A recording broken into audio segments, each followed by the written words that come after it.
नमस्कार दोस्तों, मैं अमरीश कुमार। आज से एक नई सीरीज शुरू करने वाला हूँ, भारत का संविधान और भारत के लोग।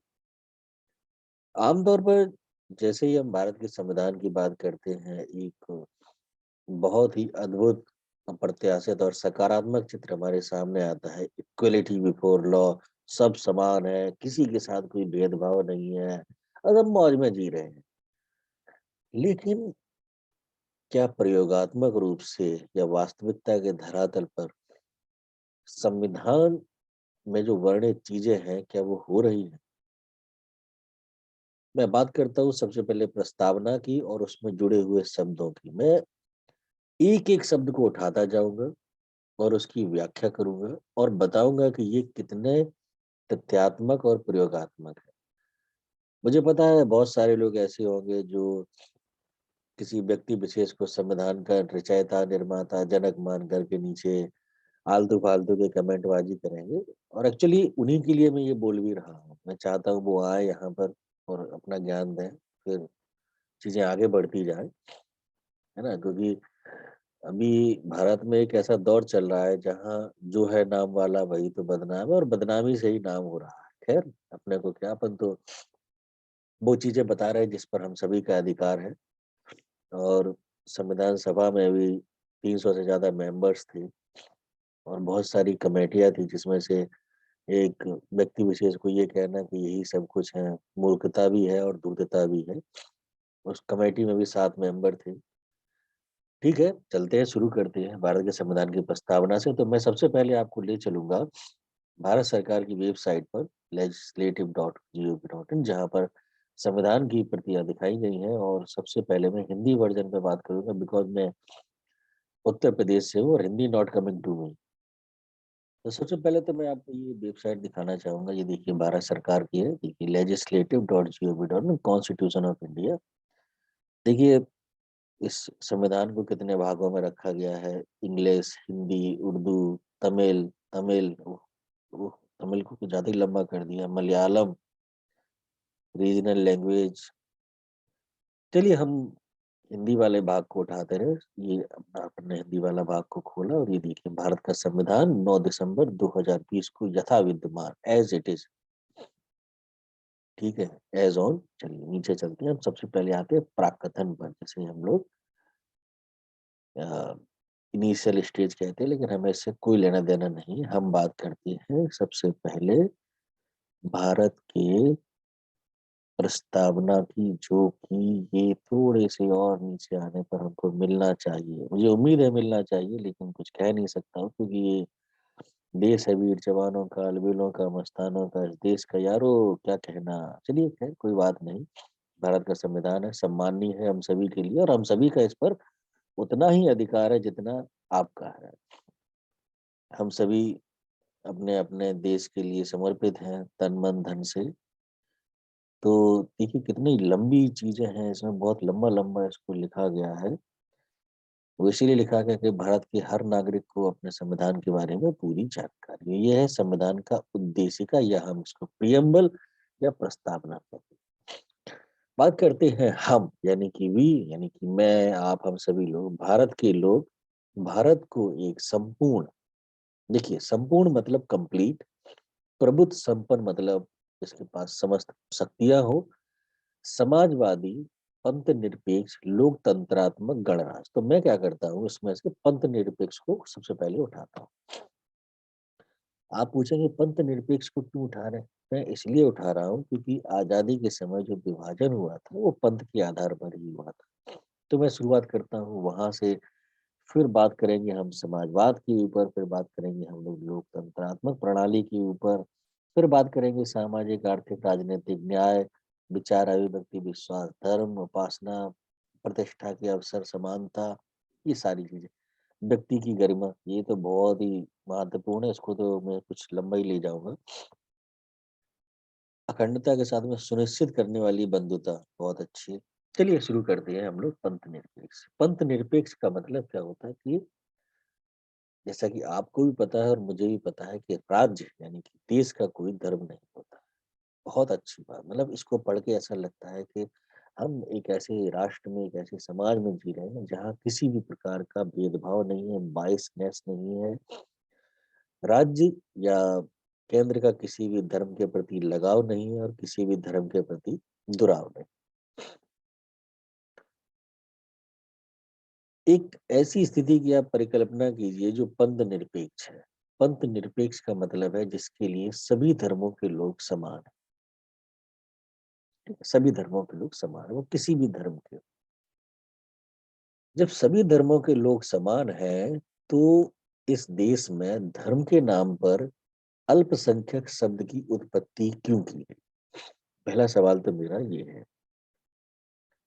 दूसरा ये है सवाल कि यदि अल्पसंख्यक आपने बनाया तो उसका कोई तो क्राइटेरिया होगा कि इतने प्रतिशत से कम हो, 2%, 4%, 3%, इससे कम हो। या देश की दूसरी सबसे बड़ी आबादी को आपने अल्पसंख्यक घोषित कर दिया, अल्पसंख्यक आयोग भी बना दिया और उसका अध्यक्ष सिर्फ उसी धर्म से है, बाकी के धर्म भी तो है, जैसे कोई 2% है, कोई 1% है, कोई 0.25% है। मैं आपको थोड़ा सा दिखाना चाहूंगा कि भारत देश में जो रिलीजियस, मैं क्या करता हूँ सीधा आपको भारत सरकार की वेबसाइट censusindia.gov.in censusindu/religion.net में साइट बनी है, बहुत अच्छा फीचर। चलिए बात करते हैं ऑल रिलीजियस कम्युनिटी 100%। इनको बताया ये 80% है। ठीक है ना? अब इसमें सवाल ये है कि how many follow the rules and regulations to help this. ये 13%, ये 2% है, ये देखिए 1.9, ये।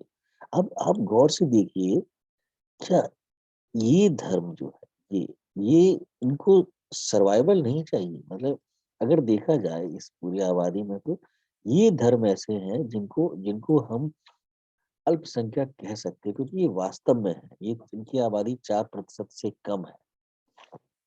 लेकिन यदि आप संसाधनों के वितरण और दोहन में देखेंगे तो आप बहुत बड़ा अंतर पाएंगे। तो यहाँ से मैं जो वास्तव में कहना चाह रहा हूँ कि जो पंथ निरपेक्ष वाली बात है, वो गले नहीं होता है। पंथ निरपेक्ष का मतलब है कि सारे धर्म समान है, मतलब देश का कानून ऐसा है जिसमें धर्म के नाम पर किसी के साथ भेदभाव हो ही नहीं सकता। अब या तो आप ये कहिए कि इस देश का कानून इतना कमजोर है कि बिना किसी सहारे के न्याय नहीं मिल सकता है। मतलब यदि एक व्यक्ति इस वर्ग में नहीं आता है, माइनॉरिटी वाले वर्ग में नहीं आता है, तो वो न्याय की उम्मीद छोड़ दे, क्योंकि इस देश का कानून ऐसा है। अगर उसे न्याय मिल रहा है तो सिर्फ इसलिए मिल रहा है क्योंकि वो कहीं ना कहीं माइनॉरिटीज में है। आप अगर अखबार में भी देखेंगे तो वो भी मैं आपको दिखाता हूँ अखबार की खबरें कैसी होती है। न्यूयॉर्क टाइम्स लिखता है, murder of religious minorities in India go to unpunished report. मतलब इस देश में अगर न्याय के लिए आप बात करें तो कहीं ना कहीं ऐसे शब्दों को आपको जोड़ना पड़े। जब आप जोड़ रहे हैं तो फिर हम पंथ निरपेक्ष हुए कैसे? मतलब न्याय पद्धति ही ऐसी है कि बिना किसी विशेषाधिकार के आपको न्याय मिलना ही नहीं। भारत में जब संविधान लागू हुआ था उस समय की स्थितियां परिस्थितियां जो भी रही हो किसी को नहीं पता, लेकिन इतना तो पता था कि एक दूसरे देश का निर्माण पंथ के आधार पर ही हुआ है और उसी के कारण हमारे देश को पंथ निरपेक्ष बनाया गया। हो सकता है कुछ लोग ये बताएं कि ये जो पंथ निरपेक्ष है ये बाद में जोड़ा गया संविधान के 42 में संशोधन के बाद, तो ठीक है। लेकिन अभी वर्तमान में पंथ निरपेक्ष का मतलब सारे धर्म के व्यक्तियों को न्याय मिलेगा बिना किसी भेदभाव। लेकिन आप अगर सोचिए कि अगर किसी व्यक्ति के साथ कुछ ज्यादती हुई है या कुछ दुर्व्यवहार हुआ है और अगर वो किसी विशेष समुदाय से ताल्लुक नहीं रखता है, तो क्या उसे न्याय मिलेगा? सवाल सिर्फ इतना सा है कि क्या न्याय के लिए एक टाइटल का होना जरूरी है, और अगर वो टाइटल नहीं है तो उसे न्याय मिलेगा या नहीं मिलेगा? आपको अगर मेरी बात पर विश्वास ना हो तो आप एक छोटा-सा काम कर सकते हैं, एक आरटीआई फाइल कर लीजिएगा कि देश की जेलों में बंद कितने विचाराधीन कैदी हैं, जिन पर अभी तक आरोप सिद्ध नहीं हुआ है और वो किस-किस धर्म के या पंथ के। आपको जब ये डेटा मिल जाए तो उसको आप इसकी कमेंट बॉक्स में डालिएगा और हम लोग फिर इसको डिस्कस करेंगे। अभी मेरा मूल उद्देश्य ये था, क्या भारत देश पंथ निरपेक्ष है? तो यदि मैं कानून के हिसाब से देखूं तो नहीं। अब अल्पसंख्यक आयोग का निर्माण किया गया है, उस हिसाब से भी जो देश पंथ निरपेक्ष है, वहां पर अल्पसंख्यक आयोग जैसे आयोग की कोई आवश्यकता ही नहीं। जब सब इक्वल है तो फिर हम एक को दूसरे से अलग कैसे कर सकते? और अगर हम अलग कर रहे हैं तो क्राइटेरिया क्या है? एक ही पॉपुलेशन आपने लिखा 80%, लेकिन क्या वो 80% पॉपुलेशन उस धर्म के प्रति या उस पंथ के प्रति उतने ही समर्पित हैं जितने कि आपके बाकी पंथ के? मतलब इस देश में अभी कुछ समय पहले एक व्यक्ति की हत्या इसलिए की गई थी कि उसने अ, उनके धार्मिक ग्रंथ का अपमान किया, और इस बात का उनमें से किसी को कोई दोष मलाल नहीं था। साथ ही उस समुदाय के लोगों को भी इसमें कोई भी बुराई नहीं नजर आई। कुछ समय पहले